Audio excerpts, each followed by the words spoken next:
जय श्री राम। आप सबका स्वागत है वसंतम चैनल पर।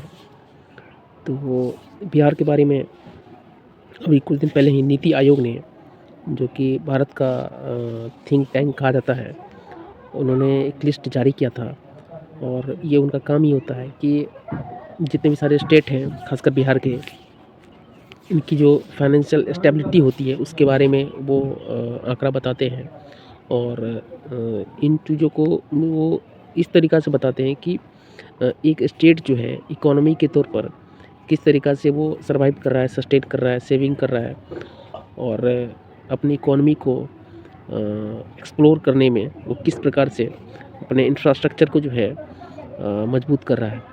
तो नीतीश जी जो हमारे चीफ मिनिस्टर हैं, 2004 के बाद उन्होंने जिस तरीक़ा से कमान संभाली है बिहार की, और 90 का जो दशक रहा है वो उनका अनुभव बिहार के लिए ठीक नहीं रहा है।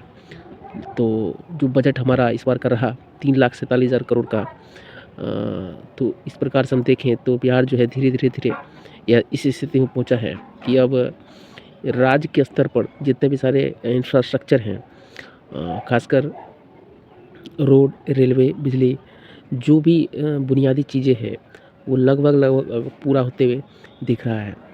तो जितने भी सारे ये लोग कहते हैं कि बिहार गरीब है अभी भी, तो सबसे पहले तो इस शब्द को हटा देना चाहिए। गरीबी, मैं ये नहीं कहता कि बिहार अमीरी ही है, लेकिन इस शब्द को हटा देना चाहिए। दूसरा ये है कि आपका ग्रो इकोनॉमी तभी करेगा जब आपके पास बेस होगा, और वो बेस होता है इंफ्रास्ट्रक्चर का। खासकर स्टेट के लेवल पर अगर हम देखें तो बिहार जो है अपने जितने भी सारे इंफ्रास्ट्रक्चर की जो लूप थे, यानी कि कमियां थी या जो होने की संभावना थी, उनको लगभग अब पूरा करते हुए दिखाई दे रहा है। और अब जो है बिहार यहाँ से जॉब के मामले में हो, एग्रीकल्चर के मामले में हो, मैन्युफैक्चरिंग के हो, सर्विस सेक्टर के रूप में हो, हेल्थ के रूप में हो, एजुकेशन के रूप में हो, सारे क्षेत्रों से अब जो डेवलपमेंट का जो उसका जो आउटकम निकलेगा वो जो है विकसित बिहार की ओर ले जाएगा।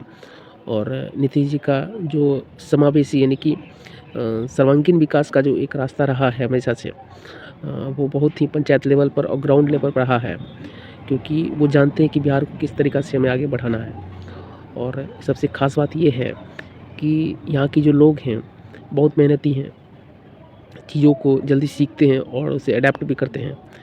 तो बिहार की जो स्थिति है खासकर इकोनॉमी की, मैंने कुछ दिन पहले बताया भी था कि मैन्युफैक्चरिंग का जो है लेवल, वो प्राइमरी और टर्सरी लेवल सेक्टर से कई गुना ज़्यादा बढ़ोतरी हुई है। और ख़ासकर परसेंटेज के हिसाब से प्राइमरी और टर्सरी के कंपैरिजन में मैन्युफैक्चरिंग का जो रोल है वो सबसे ज़्यादा ग्रो दिखाई दे रहा है। तो ये एक समान बात नहीं है, क्योंकि मैन्युफैक्चरिंग का मतलब ही होता है कि आपके पास पुरानी फैक्ट्रियाँ शुरू हो रही है, नई फैक्ट्रियाँ लग रही है, और उसका बेस जो है इंफ्रास्ट्रक्चर वो बन रहा है।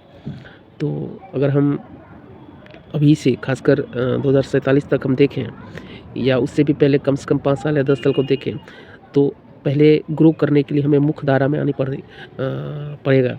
तो वो मुख्य धारा जो है इंफ्रास्ट्रक्चर के रूप में ही दिखाई देता है। तो अब जो है जिस तरीक़ा से हर चीज़ जो है आप देख रहे होंगे कि स्कूल की संख्या बढ़ रही है, हॉस्पिटल की संख्या बढ़ रही है, और एयरपोर्ट की संख्या बढ़ रही है। और ये खासकर पंचायत लेवल पर, प्रखंड लेवल पर, जिला लेवल पर, इन लेवल पर इनको आधार मान करके इसका डेवलपमेंट का काम किया जा रहा है। तो हमारा जो ग्रामीण अर्थव्यवस्था है, उनकी जो बैकबोन है वो है खेती, पशुपालन और एक छोटा दुकान। ये जो कोर पॉइंट है, यही बिहार की सबसे अच्छी स्थिति रही है। और इंडस्ट्री की जो कमियां हैं वो एकाएक पूरा नहीं होने वाला है, लेकिन हमें प्रयास हमेशा जारी रखना है। और सबसे बड़ी बात यह है कि पूरे भारत में एमएसएमई का जो सबसे बड़ा जो बैकबोन पिलर है वो बिहार से ही होता है, क्योंकि इंडस्ट्रियाँ जब नहीं आई तो लोग अपनी जीविका चलाने के लिए छोटे छोटे दुकान जो है के रूप में अपने को सर्वाइव करके रखा। और अब जो है अगर आपके पास इंफ्रास्ट्रक्चर होगा तो एक उम्मीद जागेगी, और कारखाना के रूप में हो, फैक्ट्री के रूप में हो, मिल के रूप में हो, या कोई भी मैन्युफैक्चरिंग हब के रूप में हो, वो जो है आपको पूरा होता हुआ दिखाई देगा। तो अब बिहार जो है यहाँ से जो डेवलप करेगा वो एक लंबी छलांग मारेगा। और बिहार की जो स्थिति होगी, मैं बार बार कहता हूँ कि गरीबी शब्द जो है बिहार से खासकर हट जाना चाहिए।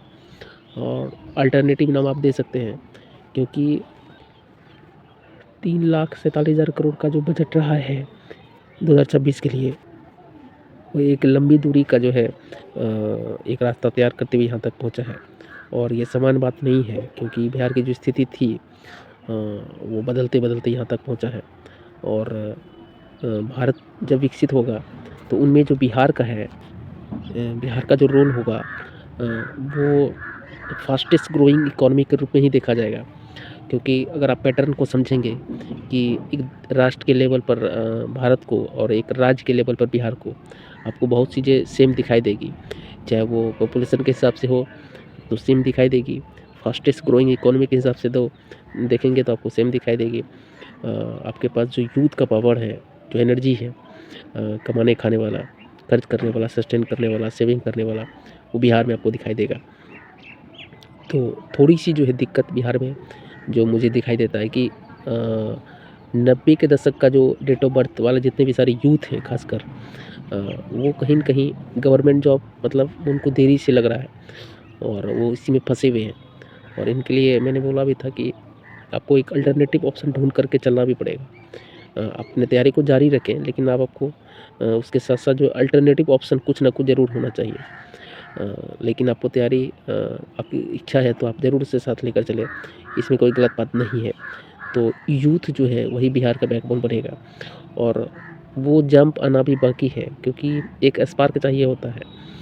बिहार के पास वो है और स्टार्टअप्स की जो हब का सेंटर बिहार जो है, इसमें एक असीम संभावना है और बिहार उसे बहुत जल्द पूरा करेगा।